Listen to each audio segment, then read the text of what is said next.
as the Vikings ended their era of plundering and pillaging along the coast, they started to settle in a few of the places where they'd traveled to, including Northern Ireland and a few other places, and along the coast of the Frankish area, which is now known as France. There they were known as Normans or Norsemen or Northmen, and that area there became known as Normandy, which means land of the Northmen. From there, they went on conquests of many lands through Sicily into Italy and even across into the Crusader states of the Near East and stuff. And their biggest conquest, I guess, was the conquest of England in 1066, which became known started the era known as Norman England. That was led by the Duke of Normandy, William Duke of Normandy, better known as William the Conqueror or William the Bastard. During all that era where the Normans were crusading and battling and conquering, they would have carried a sword similar to this. This is the Norman sword from Dark Sword Armory.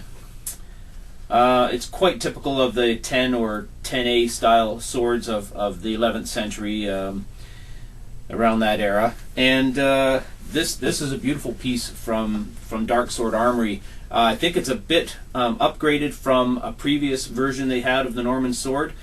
It now has this beautifully stained brown grip, leather grip, wood core grip, string risers, and then stitched leather over top. It's really nice.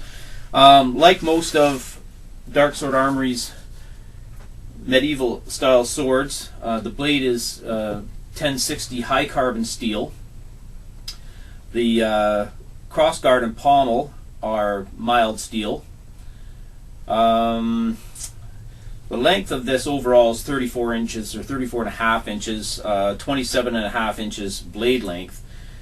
It weighs at 2 pounds 8.1 ounces on my scale, which is about 4 ounces, actually more than 4 ounces lighter than the 14th century Dark Sword Armory sword I previously reviewed, making it noticeably lighter.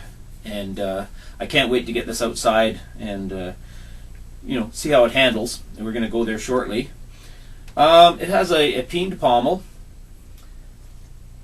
and a fuller going probably 5/6 of the blade. Typically this era of swords had that length of fuller. The 10 or 10A swords, 3/4 inch or 3/4 length fuller on them. This blade came sharpened. As I say in my previous reviews of some medieval swords, these swords come medieval sharp, which is about as sharp as they would come if you ran into a band of Norman soldiers in the 11th century making their way into England or somewhere, and you were able to handle their swords and see their swords. This is about how sharp they would be. These swords from Dark Sword Armory come blunted, but you can have them sharpened. You can also upgrade to this beautiful brown leather stitched scabbard. They even send along a little cardboard little flyer showing exactly how these swords are tied when they're suspended. It's a beautiful, beautiful piece, and I can't wait to get outside and try it out, and we'll see how it handles.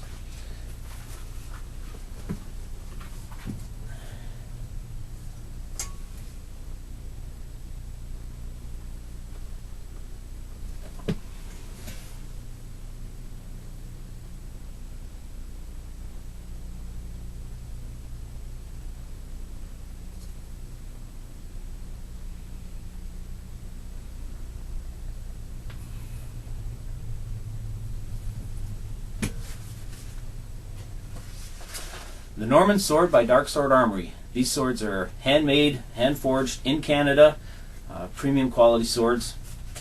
Look them up on their website. I think you'll like what you see.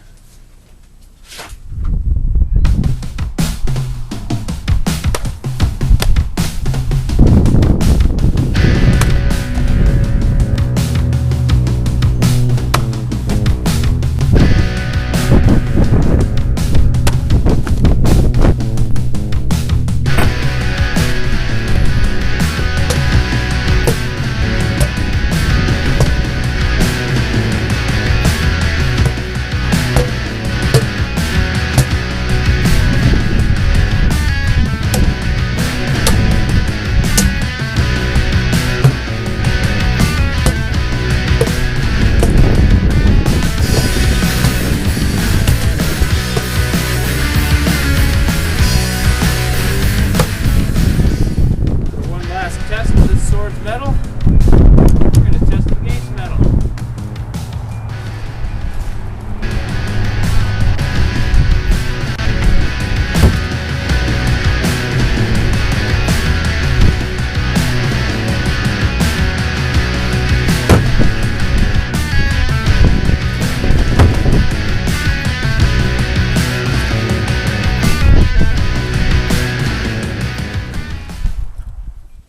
Well, I gave this Norman sword from Dark Sword Armory a pretty good workout today.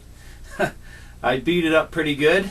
It held up just fine. The 1060 steel of this blade is hardened to 53 on the Rockwell scale. So it's quite durable. I expected it to be durable. That's why I didn't mind really putting it through the paces today.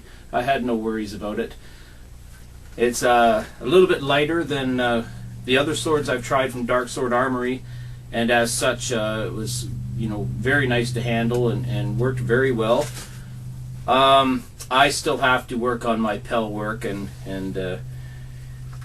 as a medieval sword, being, you know, sharpened the way it is, they don't make the best cutters in the world for target cutting, but they are a lot of fun to handle, and these are just beautiful. I just love the leather scabbards of them and the whole design of the sword itself. So anyway, that's the new version of the Norman sword from Dark Sword Armory. Check them out, and there you go.